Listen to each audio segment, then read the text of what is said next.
Vous avez la parole. Merci Monsieur le Président, Madame la Vice-Présidente, Messieurs les Vice-Présidents. Notre groupe considère le STRADET comme un instrument de prospective et de planification qui doit permettre de définir un cap aux politiques publiques dans la région d'ici à 2030, en particulier en matière d'aménagement des territoires, de développement durable et d'adapter en conséquence ses priorités d'intervention et de financement aux objectifs définis. Le balisage du vice-président Brice Hortefeux dans toutes les réunions de préparation du STRADET laisse à penser que la notion prescriptive de ce document sera très limitée, il l'a d'ailleurs réaffirmé tout à l'heure, et que la région, donc, pourrait continuer de soutenir des projets contradictoires avec les objectifs que la région fixerait elle-même dans le STRADET. C'est pour nous l'élément majeur de désaccord. La question n'est pas, comme je l'entends, de rajouter des normes aux normes, mais bien de faire cohérence avec ce que nous affirmerons dans le document final. Pour notre groupe, nous avons tendance à plus soutenir les propos du vice-président à l'environnement Éric Fournier en commission, qui, lui, semble favorable à intégrer la notion d'éco-conditionnalité des aides. Il serait d'ailleurs dommage que tous les efforts de concertation en amont que nous reconnaissons et apprécions se terminent par un document pourtant très travaillé par les services qui n'ont pas ménagé leur peine à un document sans consistance par manque d'autorité politique.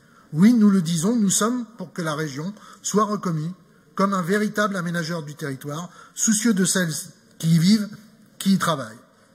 Dans ce cadre-là, elle peut mettre en musique les orientations, mais aussi, pourquoi pas, donner le là. C'est en ce sens que nous porterons une contribution étoffée de notre groupe avant la mise au débat public, contribution que nous souhaitons, avec d'autres groupes qui le souhaiteront également, voir annexée au pré-projet de STRADET. Le projet de délibération propose de modifier ce qui nous est présenté aujourd'hui au regard de l'enquête publique et des propositions qui seront faites et de l'avis des collectivités territoriales. C'est pourquoi, à cette étape, nous voulons juste pointer quelques sujets qui nous semblent d'ailleurs revenus dans les contributions lors des débats organisés, d'où le peu d'amendements à cette étape que nous avons déposés. En matière économique, nous voulons insister sur l'appui prioritaire de nos financements à la relocalisation de notre économie sur des territoires fragiles pour donner ou redonner vie à des villages, des petites villes. En matière de déplacement, la priorité donnée au transport collectif et en premier lieu au ferroviaire doit être réaffirmée plus fortement. La gratuité des transports pourrait être aussi un objectif d'impulsion de la région. Nous ne méconnaissons pas votre opposition de principe, mais nous restons convaincus que cette idée est économiquement, environnementalement et socialement juste et que ce qui se passe dans d'autres pays, d'autres territoires en fait démonstration.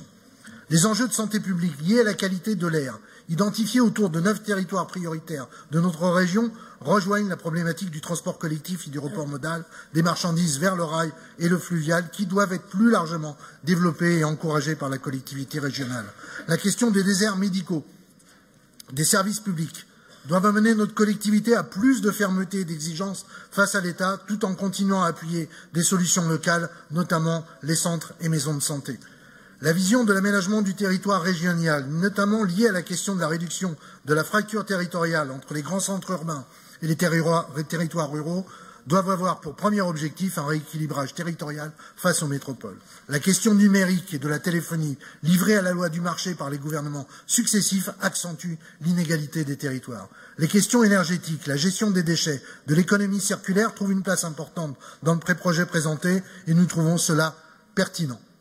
Ces thématiques décisives pour l'avenir de la planète et de ses habitants doivent s'affranchir d'une vision financière pour trouver une efficacité réelle. C'est pourquoi nous demanderons que dans le STRADET définitif, la collectivité régionale protège une gestion publique des ressources énergétiques et des installations. Nous apprécions comme il se doit la prise en compte de notre proposition d'intégrer la notion d'acceptabilité par les territoires et les citoyens pour les projets d'aménagement, notamment éoliens, et que la notion de protection des espaces naturels et des paysages soit intégrée pour éviter que les territoires deviennent la variable d'ajustement des politiques de développement des énergies renouvelables, éoliennes et solaires. Concernant les déchets, et même si nous considérons l'économie circulaire comme un élément précieux de l'action régionale, mais qui peut devenir rapidement qu'un nouveau type de marché, nous pensons que la région doit privilégier la non-production de déchets en s'appuyant sur des initiatives de réduction à la source. Évidemment, nous partageons ce constat la question de la fiscalité des déchets est un passage obligé pour nous permettre d'avoir les moyens nécessaires.